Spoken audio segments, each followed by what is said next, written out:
Mark told you about that? The moon is in Scorpio. What do you mean by that? Many things. Revenge. Retribution. It is a time of great light and great darkness. No one can be trusted. Who are you? You know very well who I am.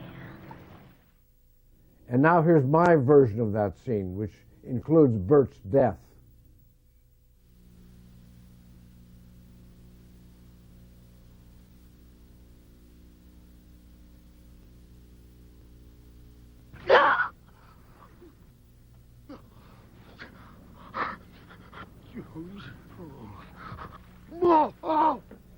Oh my God, Bert!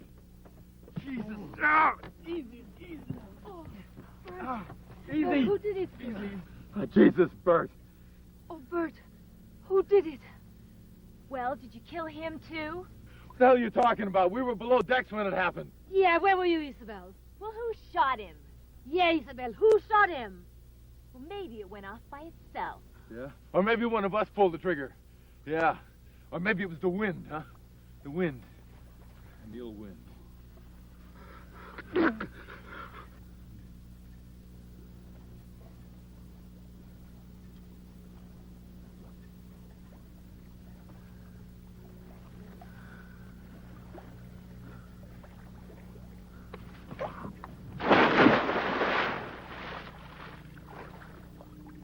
Oh, God, Bert! Well, if I didn't do that, he'd start stinking.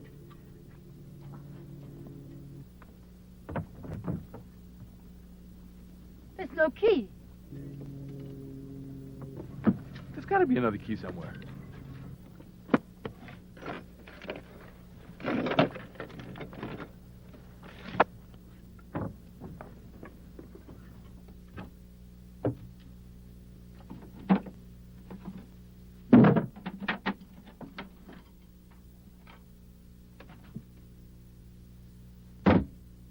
You're the only man left. You've got to take over. Take over what? The situation. You've got to stop all these accidents.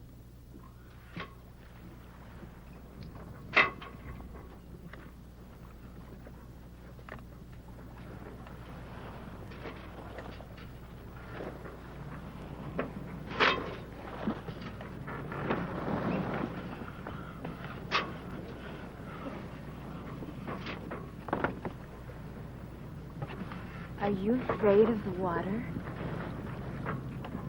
Death was well served that day. Death? The day the village was attacked. People did not die willingly. Mark could never remember just exactly how many women or children were killed. Mark told you about that. The moon is in Scorpio. What do you mean by that? Many things. Revenge. Retribution. It is a time of great light and great darkness. No one can be trusted. Who are you? You know very well who I am.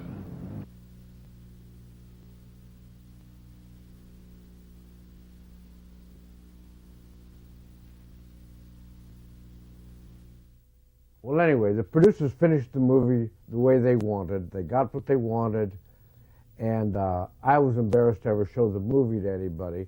And someone recently came up to me and said how awful it was. What do you say? Your name is on it. Someone else destroyed it.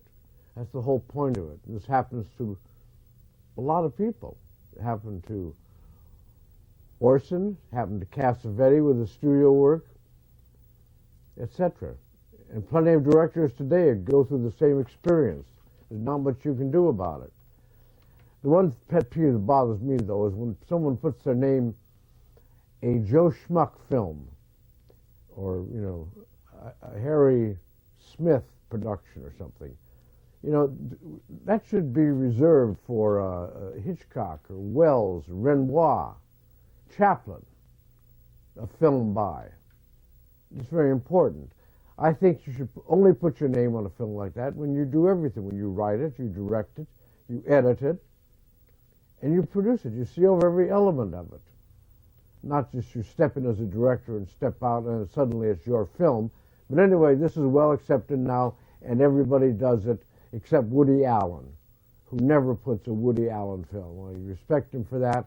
It just says written and directed by Woody Allen at the end.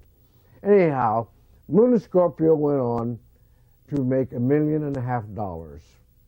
And of course, they threw that up to me because they saved the movie.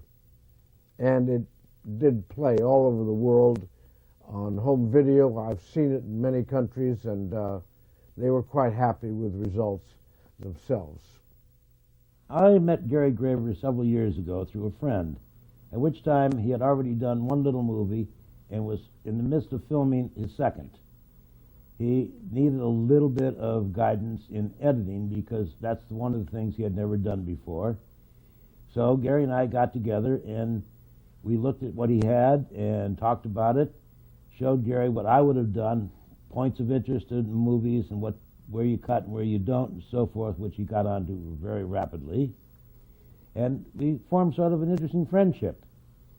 Since then, Gary has done, I don't know how many movies, but a lot, and they've all been good. Showing Gary how I would have done the movie, he watched and picked it up quickly. Had no problem because he had shot it, knew where he was going, just wanted to know exactly what was the proper way to show the audience what he wanted them to see. I had the real privilege of editing for Orson Welles on a television show called Fountain of Youth, one of the most fun things I've ever done. And it was a real pleasure because Orson knew exactly what he was shooting. I knew exactly how I wanted to put it together. The only thing Orson said at one point was, the only scene I'm concerned about I want cut my way, and he described it to me, and I did that exactly, word for word, what he said. When he looked at the final cut, he said, well, this is really good, except the scene I told you how to cut. Now go back and do it right. So I recut it the way I would have. He was very pleased with it. From that time on, we dubbed it. We had a lot of fun doing it. Orson happened to be one of the neatest guys I've ever worked with.